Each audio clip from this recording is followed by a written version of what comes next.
2 মাস পর বাবার বাড়ি যাচ্ছি। তা দেখো বন্ধুরা, বাবার বাড়ি যাওয়ার উদ্দেশ্যে বেরিয়ে পড়লাম তোমাদের দাদাভাই আর আমি।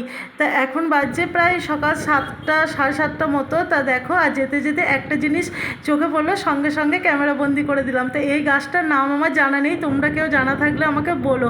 আর গাছটা দেখেছো ফুলে ভরে উঠেছে। আর আমাদের কাটোয়া বর্ধমান যাওয়ার রাস্তাটা দেখেছো এতটাই সুন্দর, কি বলবো, দুদিকে সারি সারি গাছ। আর একটা কি বলতো, রাস্তাটাও খুব ভালো ছিল, কিন্তু এখন দেখো জমি থেকে এই যে ধান কাটা হয়েছে, এখন তো সব মেশিনে ধান কাটা উঠে এই যে মাটি গোনা যে পড়েছে গোটা রাস্তাটা, তা এখন তো অনেক কম আছে।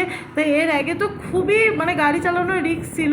তো বৃষ্টি পড়লে তো খুবই, এখনও পর্যন্ত সাবধান থাকতে হবে গাড়ি চালানো। তো যাই হোক, দেখো চলে এসেছি। আর মনা তো আছে এখানে।